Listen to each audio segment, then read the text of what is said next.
Happy Venus Day, guys. So this is one of two final episodes before we close up like the groundwork and foundation of transformation, which is exactly why I started covering most of the Aesir, because that's what they represent, and who we get our days of the week named after, each day representing one of the 7 metals of transformation.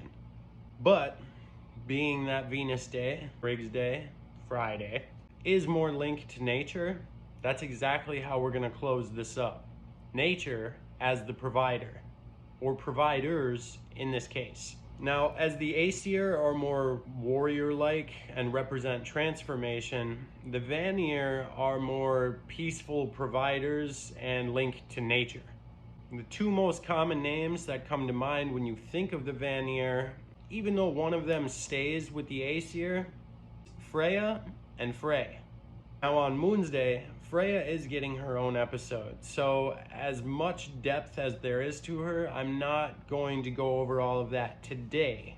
That's going to be on Moon's Day, so stay tuned for that. Now Freya, whose name means the lady, and Frey, which is not really his name, it's a title. We'll go over his name. They are the divine twins, and their function as gods is to be providers to us and of nature.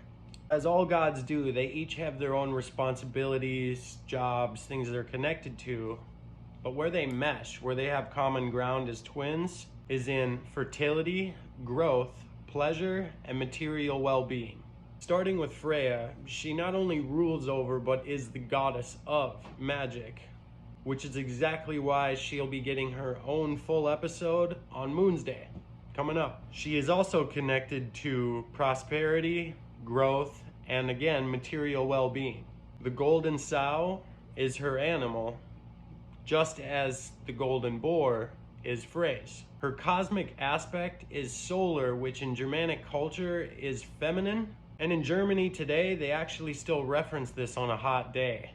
Die gelbe Sau brennt, which means the yellow sow is burning.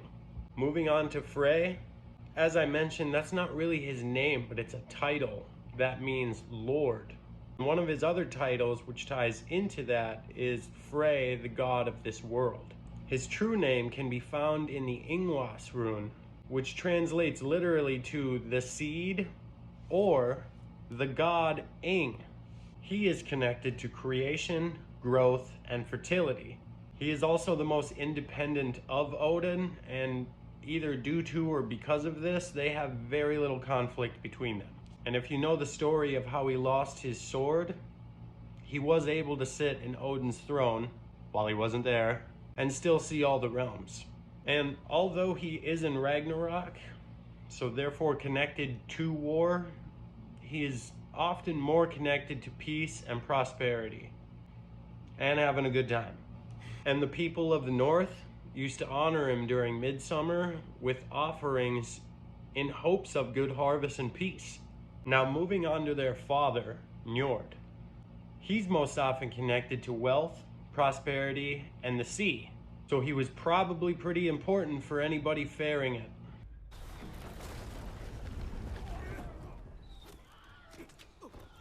Like the Vikings. Now where this all connects really well is that water has always been a universal symbol for either the collective consciousness or memory. And you can see this in the Logos rune. Baldur's rune! And this is even more fitting because if you know who Skadi is, she actually mistakes Njord for Baldur. And as we all know, where there's water, there is life. And his children were the divine twins of nature, the providers. Now I know I only covered 3 of the Vanir, and that is for a reason. Besides wanting to save some gems for some really fun episodes. Most of the other gods that I didn't list are actually personalities or aspects of the gods that I did. And this applies to the Aesir too. What about Goldvig, you say? Well, Goldvig actually means gold greedy, and that's one of Freya's personalities or other aspects and forms. And now it's time to close things up on this phase with the episode of Saturn coming next. And this one is important because Saturn isn't just death or the Reaper. He's actually a great teacher, but also, like Merlin, very strict and picky. You guys have been awesome, and I really appreciate you. The support, messages, following along, and keeping up to date on these. If it helps even one of you level up your growth or get to some next level of your studies and the path that you walk, everything's worth it. And if you ever have questions, either in this video mentioned or one that relates to, drop it in the comments. I would love to cover it and help out. Thanks, guys. I'll see you soon.